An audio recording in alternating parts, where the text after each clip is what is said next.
Vice Chancellor, ladies and gentlemen, good afternoon. It's a pleasure. My name is Mohamed Abdelhak, and it is definitely a pleasure to have you all here. Thank you for coming. May I introduce Baroness Morris of Bolton, the chairman for the Center for Islamic Finance, to introduce our speaker. Thank you very much.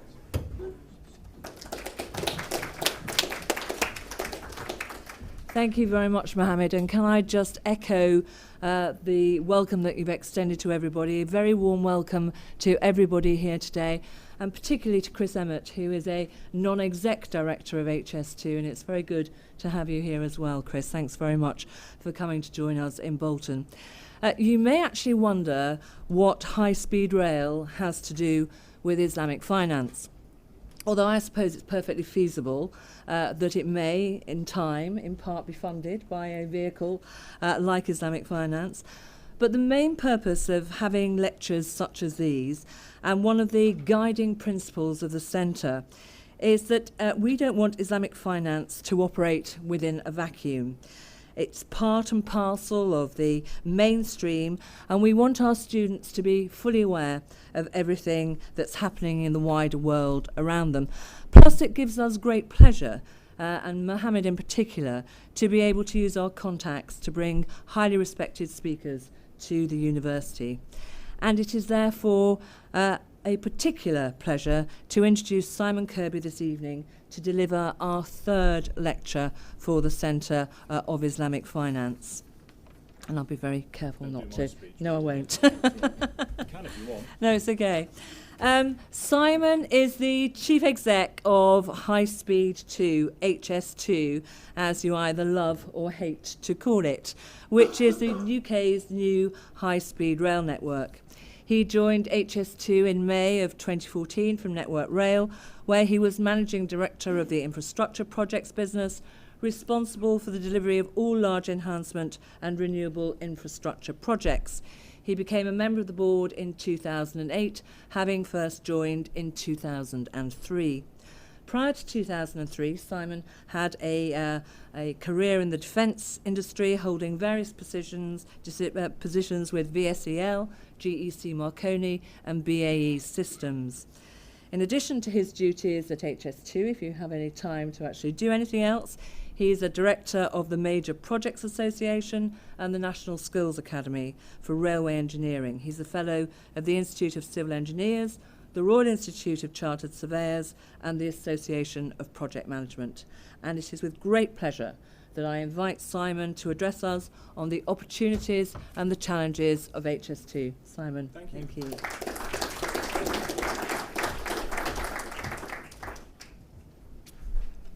Now, I need to check which mic's on. Is this mic on or too many mics? Is that okay? Good evening. Thank you very much, Trish, and thank you to the Centre of Islamic Finance for inviting me to this event. Now, I know what you're thinking. A Chief Executive High Speed 2, based in London, got a train here, just about to jump on a train back to London. What's he know about the North West? Well, just a little bit about me. I went to school in Chorley. My first job actually was in Horwich, in the British Rail Works in Horwich, just down the road. Went to university in Liverpool. I now live in Cumbria. And dare I say, and I recognise as a Manchester City supporter at the back, I'm a season ticket supporter at Liverpool. So that's probably alienated me with half the audience, but I thought I'd just... So my point is, I live in the North West, and I really care about transport in the North West. Today I'm going to talk to you about the scope and quite a bit about High Speed 2, I think on a broader setting than you probably think about it. And talk about the long-term changes it can bring and create. And I thought it would be useful to have an overview of the project so you can understand the implications of each of its three stages. Now, to do that, we're going to go on a bit of a timeline, an HS2 timeline. Beginning now in the planning phase, we'll look at the way High Speed 2 is transforming the way Britain thinks about planning. Then we'll travel through from 2017 to 2025 and talk about the construction phase of High Speed 2, building phase 1 from London to Birmingham. And you'll see the change in the way we build infrastructure as a result really of a programme of this scale. And then finally we'll travel to 2026 and into the future when operations have begun and High Speed 2 is starting to reshape the economy of the country. Now don't worry, my speech is going to take 11 years, it will only take 15 minutes. But at the end of that time, hopefully I've given you an awareness of the perspective of the programme. Then I'm really happy to take questions on anything really in terms of, well, hopefully broadly to do with High Speed 2, but really anything, except managers of Liverpool Football Club. That's another story. So, right. Let's begin in the here and now, and by looking at the problems that constrain Britain and its people. The problems which require solution really as substantial as High Speed 2. Britain, as you know, has a two-speed economy. The difference between north and south are stark. The north lacks connectivity, transport capacity. We know how block roads like the M6, the M62 are in terms of getting around the north of England. The southeast has overcrowded transport and overheated property market. So as a result of that, the country is not fulfilling its economic potential. So we need to bring people together in a more equitable and fair way. Improving connectivity is an essential part of raising productivity and prosperity across the country. Perceived proximity, reliability and ease of access increase trade. This is true of most industries. It's especially true for knowledge-based industries where Britain has a global competitive edge, such as high-tech manufacturing, creative industries, finance and in this room, law. They're the reasons why rail passenger traffic has increased and doubled in the last 12 years. There's more people using Britain's railways today than at any time in the history of Britain's railways. That's an amazing fact when you think about it, but it's true. And they're the reasons why Britain needs a new solution, that being high-speed rail.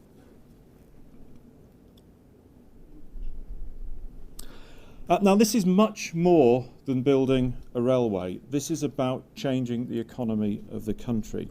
Acting as a catalyst of growth across Britain is the reason for HS2's existence, and ultimately it will be our measure of success. It won't be about, was it a successful railway? It will be measured in terms of, have we actually changed the economy of the country? Now, undoubtedly, HS2 is going to have a major legacy. Its size makes that inevitable. It's the biggest project in Europe, single project. And its pipeline of work stretches 10 years ahead just for phase 1 alone. The question is, what type of legacy will it be? It's a substantial strategic investment for the country, and that's why our ambition for HS2 is that we create transformational change in the country at every stage of the project, during its planning, during its construction, and during its operational phase afterwards. So let's move on to the planning phase of High Speed 2, which began in 2012 and is still continuing. Now, as you can imagine, planning a project of this scale is a huge exercise in itself. Just to give you an idea, the submission for the hybrid bill for phase 1 was 56,000 sides of paper, which is probably bigger than most university dissertations anyway in terms of scale. But the planning and the project in itself is a huge in-depth analysis, and we're putting a lot of thought into how we identify the right route, how we identify the right station locations, and most importantly, how High Speed 2 integrates into the rest of the network and the motorway network and London Underground and other aspects of that. That's absolutely essential. It's the only way we can be confident the project will deliver the maximum benefit and the largest potential impact on as many people as possible. Now, High Speed 2 is a better project as a result of that, but in addition to strengthening the project, planning High Speed 2 has delivered a significant secondary dividend. It's focused attention and energy on the complex long-term issues that lie underneath issues in this country and underneath transport planning. Consequently, I see people across the country now talking about how to stimulate their local economies, how to identify and remove constraints that are holding communities back, how to best plan for the future, and how to build connections across regions, and really the role of transport within all of that. We're currently going through Parliament to obtain legal powers to start building High Speed 2 in 2017.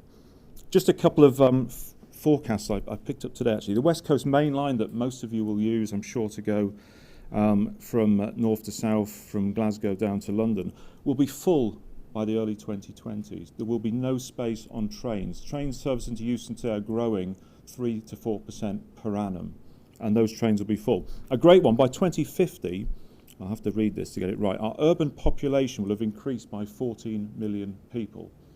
That's the equivalent to all of Greater London and all of Greater Manchester in our urban centres on top of what we have today. So infrastructure projects like High Speed 2 are transformational. They have to look long term and they have to look at the needs of the country 20, 30, 40, 50 years from now.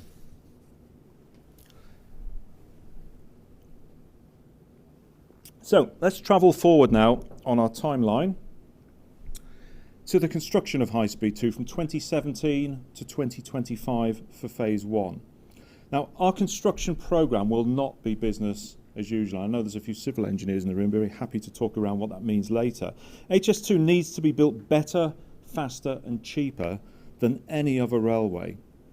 That means we have to do more than simply use current methods of constructing what is a very complex piece of infrastructure. We have to innovate, we have to use new ideas and engage different types of thinking. It's the only way to build HS2 in the time we have and achieve the value for money for the taxpayer.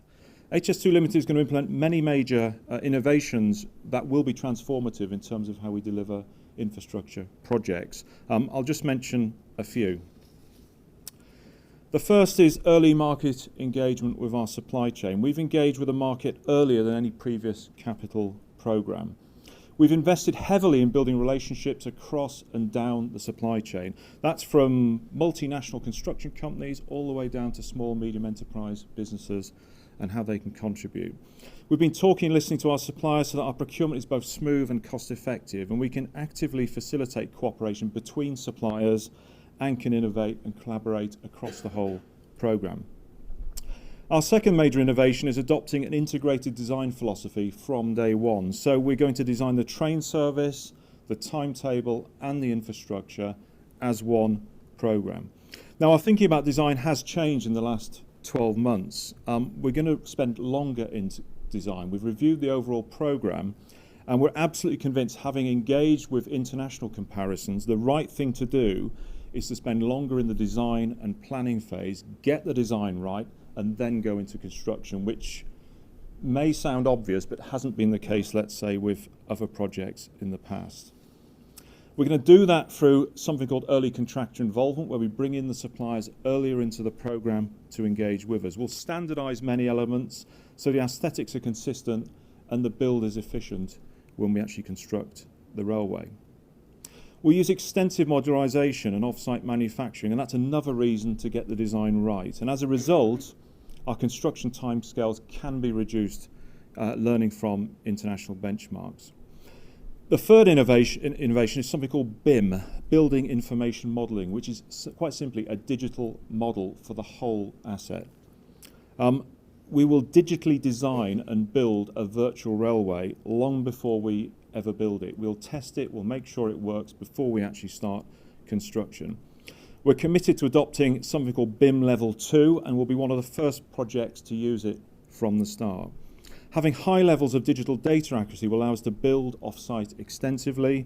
BIM will deliver a digital asset model fit for operations and maintenance and enable us to look at location and condition of all of our assets once we're operating the railway into the future using the same digital data set. That will enable us to save money by eradicating waste and reducing risk on the programme. Now, because of the scale and duration of High Speed 2 as a construction programme, we have the opportunity to create a legacy for other transport and infrastructure projects. It's not just about what we're going to build, it's about how we build it and the changes we make when we construct the railway. Now, I've been in construction most of my life, and please, if you forget everything I say tonight, which is wholly possible for some, safety is our absolutely most important value. Now, why do I say that? It's absolutely vital we create a safe asset. We're going to have 20,000 people an hour travelling on High Speed 2. It has to achieve the highest levels of safety. It's absolutely key that vital we don't injure people building High Speed 2. So I say that in terms of any businesses in the room or represent the room. Safety is a core value. In our procurement, we're going to be looking at organisations that have a very strong safety culture, not just a cost culture. So please, it really is very close to our hearts in the construction phase of the programme. So let's have a look at some of the changes High Speed 2 will create. Building HS2 will create nearly 25,000 construction jobs. We'll support up to 100,000 jobs across the country when we open the stations. That's about 30 to 40,000 in the northwest alone. We're determined to use this as a once-in-a-generation chance to benefit as many people as possible. So we're going to work with our suppliers to create life-changing opportunities for local, underrepresented people and businesses. Over 2,000 apprentices and graduates will have their first jobs working on the first phase of High Speed 2. They'll be working alongside senior engineers and technical experts from all over the world, getting that benefit into the UK industrial sector. Overall, we expect 60% of our supply chain opportunities to be awarded to small and medium-sized businesses. We require our main contractors to reduce barriers for SMEs by simplifying their processes and using open procurement tools. Indeed, HS2 should be a huge opportunity for SMEs here in the Northwest as suppliers to the programme long before we actually open services in 2026. So as we build HS2, we'll support also the government's work with local business to develop HS2 growth strategies. This will boost economic growth, award inward investment or attract inward investment, and create more jobs on top of the numbers I've mentioned. We're going to set very high expectations for equal opportunities, skills, employment throughout the supply chain, and we're going to monitor progress as a client organisation. I'll talk a bit more about that in a moment. The construction industry, to be frank, is not a diverse industry in any context, and I really believe we need the best people we can to deliver this programme. So we're going to be recruiting women and men from a wide range of ethnic and social backgrounds, and we see equality, diversity and inclusivity as a key part, again, not just of HS2, but our supply chain. So when we award tenders and we procure our various services and products, we're looking for diversity and equality as a very strong value in our supply chain as well.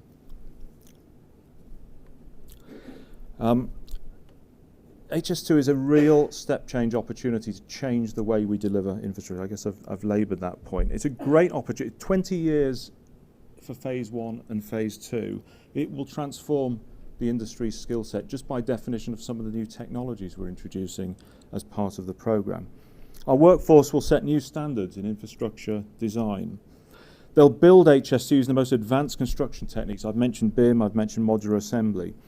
Businesses will be able to invest in their workforce, their products, and their research and development aspects because of the scale of the programme.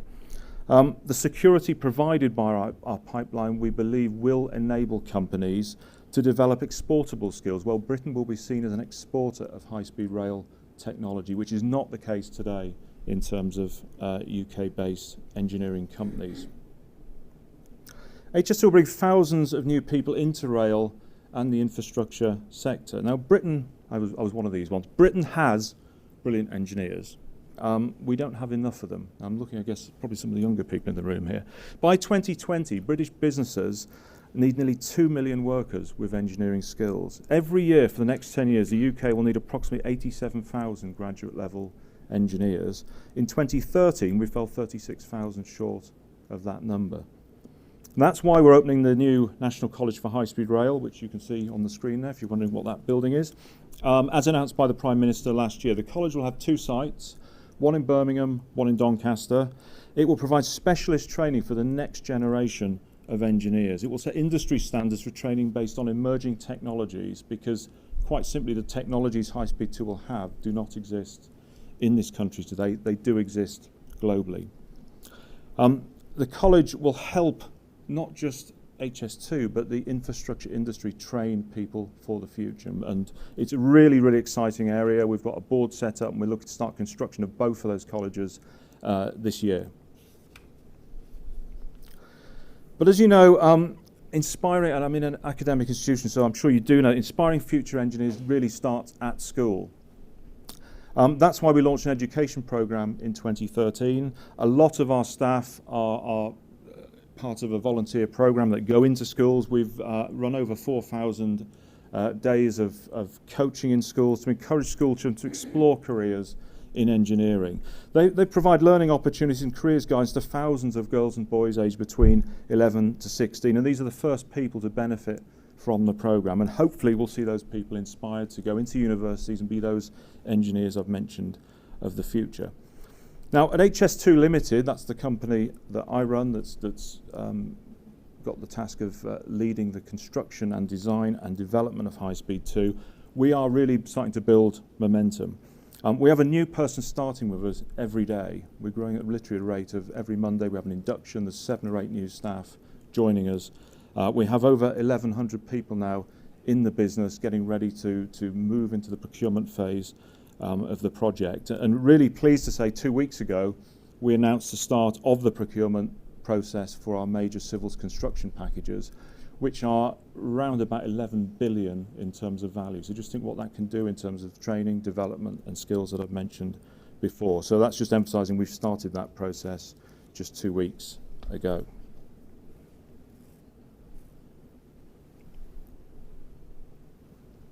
So finally, our journey through HS2's timeline now gets us to 2026, when high-speed trains are running between our cities. HS2 will be as good as any railway anywhere in the world. It will provide a level of service never seen before in Britain. Anyone who's travelled on a new high-speed network internationally will know what I mean by that. When the first HS2 trains run between London and Birmingham, travel between the UK's 2 largest cities will be transformed. Journey times will shrink from 81 minutes to 49 minutes. Services will increase up to 14 trains per hour in each direction. And this is only one of the ways HS2 will transform the connectivity and capacity of our railways. Phase 1 will be integrated with existing services on day 1. So our new trains will run at high speed from London to Birmingham. Many of them then will switch onto the conventional tracks north of Birmingham. So from the first day of operations, high-speed trains will serve Manchester, Liverpool, Sheffield, Leeds, Edinburgh and Glasgow, as well as London to Birmingham. Now, I won't embarrass you by actually, I'm not sure many in the room probably knew that. Living in the northwest, I continually meet people that don't know that, and that's our problem, not your problem. A huge opportunity starting in 2026. This means millions of people will have high-speed journeys on HS2 7 years before Phase 2 opens. Interchange has been much better too. We have 4 new stations on Phase 1, 2 in Birmingham, 2 in London. People travelling from the north to London will be able to change at a place called Old Oak Common, where one of our new stations is, onto Crossrail, which will provide fast connections to the West End, the City and Canary Wharf. Journeys that are currently time-consuming, unreliable and uncomfortable become fast, frequent and stress-free. HS2 will increase the overall capacity on the rail network by almost 20,000 passenger seats per hour. This will increase capacity on existing lines, so it's not just about creating a new high-speed line, it opens up the capacity on the current lines to run more trains. So the number of short-term commuter seats into London on the West Coast Main Line will double, and an estimated 500,000 lorries will come off the roads per year as a result of creating that extra capacity for freight trains to run along the West Coast Main Line. Local and regional markets will open up and attract investment. Businesses will change their investment and location decisions, and knowledge sharing between regions will become so much easier with faster connectivity. Over time, connected cities will increasingly be able to work together and trade and compete together. And I see that now starting in the north of England with things like the creation of Transport for the North, which was a board meeting earlier today in Manchester. But you go to the next phase. Phase 2 really will unlock the northwest and northeast by substantially cutting journey times further with its Y-shaped network. The journey between London and Manchester will be cut by an hour. Now, to be honest, I'm not sure we really understand the potential of what that could mean. You think 1 hour from Manchester to London, what that will do in terms of the economic benefits of the country. The journey time in London and Leeds will be reduced by nearly 50 minutes. Similar savings are achieved on the routes to and from other key northern cities between cities. And beyond that, we'll continue to serve other cities using the classic compatible network I mentioned before, where our trains will go onto the current network. So they'll go beyond Manchester and Leeds, serving places like Newcastle, Preston, Carlisle, Glasgow, Edinburgh. HS2's chairman, Sir David Higgins, did a very comprehensive report on High Speed 2 and what it will do in terms of journey times and its impact on the economy. It's something called Rebalancing Britain, I would encourage you, it's on our website, you can go onto our website and get a copy of that, and that gives a lot more detail than I can just cover in 15 minutes. So really, that's our journey kind of finished, along a very quick run through HS2's timeline. As you can see, the potential for the project from many different dimensions for the country is huge. I hope also you start to think about what the potential is for you, whether that's your business or your career, again, as a benefit of such a step change in our infrastructure in the country. Thanks very much.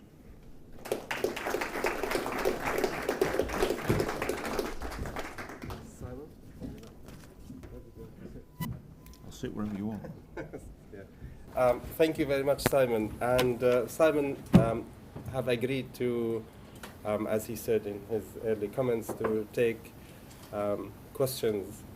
And I would be grateful if you have a question, if you can mention your name and your affiliation, and if you kindly, at the beginning, make sure to inform us, is that a comment or a question? So we know how to manage. And if you can keep it with HS2 subject. So please, any questions? Please. Simon, William Morris, we met earlier. I'm the Deputy Chair of the governing body here at the university. So first, may I thank you on behalf of the university for a very informative, instructive and entirely fascinating talk about this proposed railway. It's 18 years away, if I do my sums correctly. Now, I'm no longer in the first flush of youth, and I am eagerly anticipating buying my first HS2 ticket from Manchester to London. Are there any practical plans currently being considered to accelerate the time of delivery, which would allow me certainly to buy my ticket and perhaps help you to motivate people for the plans for this remarkable railway? Yeah, I mean, I think this is still working. That's a question we get asked a lot, as you'll imagine. I mean, this is a major strategic investment for the taxpayer, so the quicker we get that benefit, the better. 2026 is the current plan for opening phase 1, and as you say, for any of us, that's quite a way away. That's currently the time. At the moment, we're looking at different ways. We're looking at better ways of doing things. We've still got to get the parliamentary process through the House of Commons this year and into the House of Lords. So it's kind of too early to make that sort of view. But we certainly haven't given up. Would you trying mind to do it. so you could do the speakers, please? Oh. Yes. Did anyone hear that? That was a long answer saying no, I think. Thank you. Any other question? Please. Thank you very much. Paul Davidson, Bolton Business Ventures. A fascinating presentation. I hope it's not too controversial, but could I ask about the budget and how secure the budget is for a project of this duration, especially given the opposition, which I guess still exists to this exciting project? Yeah, I think it's a couple of points, really. We have cross-party support for the project. So I won't bore you with all the details, but the parliamentary process we go through to get something called a hybrid bill, which is our consent to build High Speed 2, has a number of different requirements, one of which is funding, one of which is 3 readings in the House of Commons. The second reading in the House of Commons in April last year got a very large majority, and we have that cross-party support. We're currently in a spending review, as all elements of government are at the moment. I'm very optimistic we'll come through that review, and when we get to the point of royal assent, we'll then have the funding for the first phase. The support from, if I say, the 2 main parties is very strong for different reasons, and I think that High Speed 2 in itself is a big opportunity. I didn't cover today some of the work around Transport for the North and connectivity in the North, and there is very strong support for further work in terms of connectivity across the North and how High Speed 2 can be sort of leveraged in terms of its benefit. I come from Cumbria quite often into Manchester, and the trains from Preston into Manchester are full. And I think there's growing awareness now in the main parties, we have to address that. You know, when you talk about the scale of growth in the future, we simply have to address that. So, in a sense, High Speed 2 has been wrongly branded. It's about capacity and connectivity, and if you're going to build a new railway, you may as well have a fast road because the differential's quite small. So funding, I'm very positive about. Political support, that's based on various different needs. But it is about doing an outstanding job delivering it now, and that's really where the focus of the team is. But yeah, I'm positive. I have a question. No, please. I was thinking, please.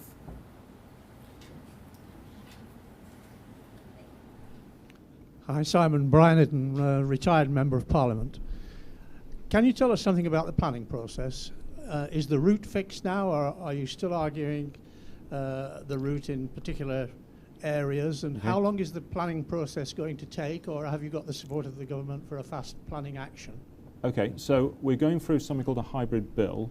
Now, I confess I didn't really know the ins and outs of a hybrid bill till I started this role 18 months ago, so I'll assume there'll be people in the room that aren't familiar with it. It's basically the same legislation that was used to build the original railway network in the country. It's a hybrid bill, it's lodged in government, and then members of public have the ability to petition against that bill. And then there's a select committee set up of MPs that hear those representations on those petitions and make decisions, and we make this, whatever those decisions are, financial decisions or whatever. And it's easy to criticise. When you see it is democracy in action, actually. It's a very powerful process where people have the ability to represent their own business or personal interests or whatever. We're quite a long way through that process now. So the second reading, which I mentioned last year in April, was effectively the start of that committee process. When we get through the process, which I would expect around the end of this year, there'll be a third reading in the House, then it goes into the Lords, and that should take about a year. So I would expect around the end of next year, early 17, we will have the consent to construct the first phase, which is from London to Birmingham. That route is fixed. It's fixed in a lot of detail. I mentioned before 56,000 pages. There's a lot of detail around the environmental impacts and everything that you've got to do to put that in place. Phase 2 has yet to be announced in terms of the final detail of the route. I mentioned the Y network. We're clear in terms of phase 2 in terms of where it will go, but there's still discussions, for example, in Leeds on the exact orientation of the station, which may seem detailed in the scale of this discussion, but if you're a business in Leeds or your Leeds City Council, it is about creating the right station in the right location to stimulate economic growth in the centre of Leeds. So those conversations are happening around the major stations on that second route, and I would expect an announcement by the Secretary of State this year on phase 2. And then the plan would be, following the hybrid bill for phase 1, there will be then subsequently at least one, probably 2 hybrid bills for phase 2. So the current plan is to get all of the planning consents through by 2021 for the whole project. Please. Hi, I'm Paul Campbell from TSS Infrastructure. We are a local SME. We like to call ourselves an ESME because we are trying to expand. How do you perceive the phase 1 and phase 2 process? Because it was interesting you mentioned continuity of work. Yeah. So we've got local SMEs down in the south, local SMEs up in the north. If you're wanting continuity, how are you going to achieve that across the two, still providing the opportunities for the SMEs? I mean, I can certainly, I'll answer your question, but if you want help in terms of engaging with us in terms of into our supply chain, we've run events where we're looking at how we connect SMEs to our first tier suppliers and how I can explain all of that, and it's all on the website. We are currently, as I mentioned before, we started the procurement for phase 1. That is for our major civils packages, which is all the tunnels, viaducts, cuttings from London to Birmingham. As an option in that procurement, we have put an element of phase 2 into it to show continuity into the next phase. We're very mindful that continuity is a great way of giving confidence, building skills, and reducing costs because people become experts in what they're doing, and you get that benefit. So that procurement goes on well into the mid-2020s. Now, we clearly can't procure and award contracts when we haven't got the parliamentary approval to construct what we're constructing. So the procurement we're currently doing will not award construction contracts till after the hybrid bill's awarded. And we're now looking at how we can create some continuity into phase 2 and then how that could follow on beyond that. That's the civils element. I'm obviously not familiar with your particular business, but if you look at the technology in railway systems, we're looking at how we can procure that in a way that is system-wide. You know, we don't want individual technical solutions along a route if it's a continuous system. So we will procure on a route-wide basis for systems, and rolling stock, likewise, will be procuring on a route-wide basis. So civils are very geographic with continuity. Systems will be system-wide. But that's a sort of quick answer. That answers it, actually, because we are civils-based. Okay. And obviously the civil engineering environment is quite nomadic. People will generally move where the projects are. And I think that was pretty much a concern for us as a business. It can be seen as a risk or an opportunity. So.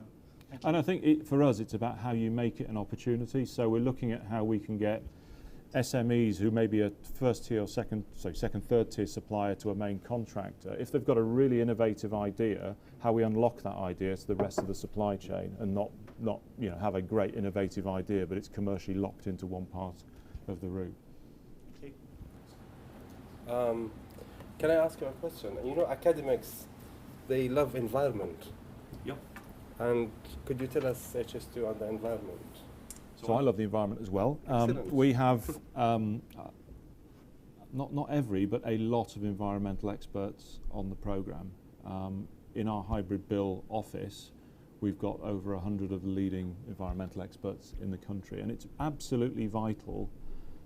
We go way beyond any legal standards and deliver high speed to an exceptionally sensitive way to the environment. Now, obviously, we are constructing a major construction project. Some of that project goes through communities that really get no benefit from high speed 2 in terms of the end solution. But that's about engagement with those communities. So we're spending a lot of time doing community engagement, community events, understanding individual issues. And it does come down to individual issues clearly. And then from an environmental perspective, again, there's legislatory things we have to do in terms of the hybrid bill. But in things like noise, the aesthetics of what we're producing, a lot of thought going into how we can mitigate not just the noise and solution of the end product, the end asset, but whilst we're constructing the project, how we can mitigate as much as possible those impacts. It's a big issue. It's a big issue, and again, we've got a lot to learn. People have a perception of Spanish, French railways and construction. I've been out there and I've done some amazing environmental things, actually, how they've implemented the projects, and we're learning a lot from other countries. Well, because someone said to me the other day, there hasn't been and this is correct, there hasn't been a new railway built north of London for 120 years. And the world has moved on quite a lot in 120 years, so we've got to learn from others that have. Please, Hi, Trish Morris. Simon, an hour from Manchester to London is very attractive, apart from the fact that I'll probably be too old by the time it's there. But for instance, I love working in the Lords. I just hate the fact I can't come home every night. And I know that one of the main criticisms has been that instead of perhaps developing Bolton, Manchester, Leeds, all you're going to do is just pull to the southeast, and how would you answer that criticism, and have you done some modelling on that? So I think we've done, and this is one of those areas. The proof will be the end solution. So as I said before, the judgment of if high speed 2 is successful will be around economic rebalancing in the country. It will be about economic growth. It won't be about an hour from Manchester to Birmingham, which is why we're doing a lot of work with LEPs. We're doing a lot of work locally in terms of regional high speed 2 development plans to make sure regions are ready for high speed 2. So it's sort of an obvious thing, but for those who are familiar with Ebbsfleet in Kent, which is a station built on the high speed 1 route, there's still a station there and a car park, and that's pretty much it. And there's quite a bit of money investment going into Ebbsfleet to try and encourage that. So we're quite mindful. Building a high speed 2 railway in itself will not create the development. It creates some, but we've really got to get local regions to plan and develop for that. And the first big region that will benefit is Birmingham, and Birmingham are really engaging now on plans for High Speed 2. They talk about it as their Olympics in terms of game changing for the city. There's companies moving there now because of High Speed 2. Manchester isn't far behind. As I said before, the Transport for the North board's set up, and there's sort of infrastructure and governance being put in around that. But these are long-term plans. They're not short-term aspects. But if you're an investor arriving in Heathrow Airport looking to where you'd invest in the UK, looking for where skills live and people live, you're going to be looking an hour and a quarter from London. Today, you'd probably get sort of South Birmingham if you're lucky. This opens up areas of skills that today, the jobs just aren't there. I mean, I live in Cumbria. I work mainly in London, and many people do. That's not because I want to work in London. It's because that's where those jobs are. Now, I'm confident if we can create the right infrastructure, it will bring communities together. And why wouldn't you want skills in communities where the skills are, housing's lower cost, and the potential's there. But the proof will be in the pudding that hopefully we'll all see one day, if not all using it.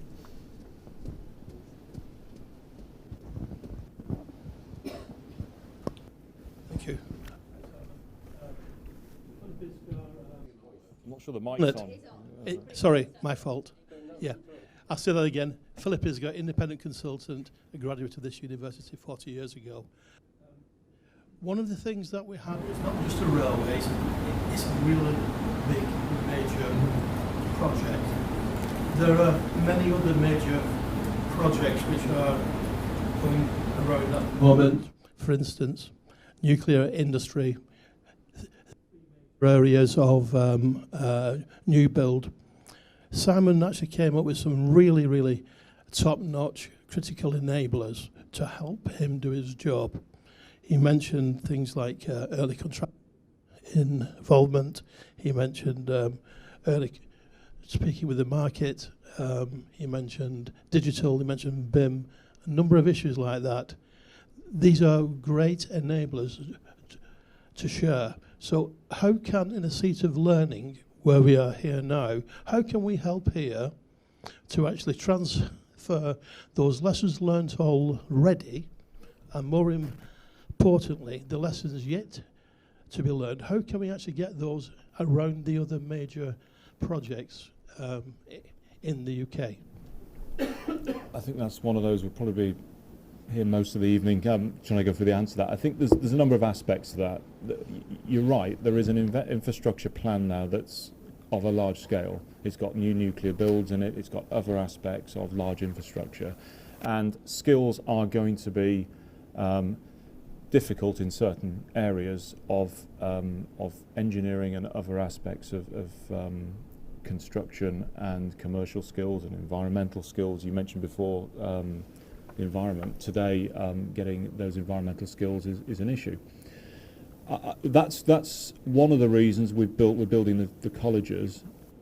If you sort of break it down into different facets, we are creating a new generation of engineers by its definition, by the fact that in 2026 we'll open the first railway. If you look at what's happened in other countries, you get a generation of engineers that grow up on that new technology, and then they maintain that asset and work on that railway when it's operating. That's happened in Spain. It's actually happened in High Speed 1 in Kent even, because the technology is new. So there'll be people now in university who will go through our colleges and learn how to use train control technologies that are software based, that are very different to the technology that would operate your train home tonight. Those skills don't exist, so we have to train them. In the general civil sector, one of the reasons we're going to the market early, I'm just relieved that wasn't mine. I thought it was there for a minute. Don't think it was. One of the reasons we're going to the market early is for exactly that reason, to give long-term commitment to the market. And as part of that, look for them to commit in terms of skills apprentices. All of our contracts will have in them a contractual requirement to train apprentices to a certain level. So for X million pounds of contract, we expect our suppliers to train so many young people to a certain academic grade. So we can help. We won't correct the whole thing, Phil, but we will certainly help. Thank you very much. Will you allow me to invite the Vice Chancellor, Professor Holmes, please? Thank you. Am My lords, have we got it on? Are we on? Good here. My lords, ladies and gentlemen, it falls to me as the head of this university to express our thanks to Simon for taking time tonight. Can you imagine the logistics of this man's diary, let alone the planning that he's making? To be here is fabulous, so thank you very much indeed for taking time. I was sitting here thinking, here I am, the head of the Mechanics Institute 190 years on. And 190 years ago, they were planning great technological revolutions in this country. We're at the end of the major industrial revolution, which started up here. And I'm going to suggest to Simon he's got the map upside down, actually, that to respond to Lady Morris's question, what it's going to do is bring those people from London into the Enlightenment to the north, as opposed to us commuting down there. So, you know, like the BBC in the Salford Quays, the Lords in Bolton. You can see it happening, can't you, in terms of the reverse from this. So house prices will rise in this area as a consequence of this. As an economist, of course, I'm remarkably impressed by this infrastructure development, because he began in my language around transport economics and the whole concept of the economic geography changing the country and the enormous benefit of this great investment. To be at a university that 190 years ago spent its time educating for the technological revolution, to be at the start of this new transport revolution, is a wonderful opportunity for you to bring this to us tonight. And it's brought to us, of course, by Mohammed Abdul Haq, where is he? Who, when he came along, and he came from the City of London, he came from merchant banking, and he came to bring Islamic finance to those of us in the north. Indeed, he's made the right trek, hasn't he? He's brought his particular expertise here to the north. He promised me world-class leading speakers with major projects that could be paraded amongst our students and our staff. He promised me that research and practice would inform teaching, and here it is at this moment in time. And Mohammed has not failed to deliver. And it's great, therefore, to have this particular project looked at here. I'd like you to come back in, certainly when I intend to be here when this project opens in 18 years. You've got that, Chairman? I intend to be here to make the welcome speech then on the opening of the project. It's really been very informative, because this looks to me like the internet for people. You know, it's high-speed communication for people that can move around the country. And in a technological university, in a highly focused university on the future of this country, what a fabulous moment to hear about this great project. And yes, there'll be NIMBYism, there'll be people who don't want it running through their particular area, they'll be lobbying for it. But to hell with that, this is about the future prosperity of Great Britain, and this man's driving it. Thank you for coming here today. Thank you for taking your time. We really appreciate it. Thank you. Thank you very much.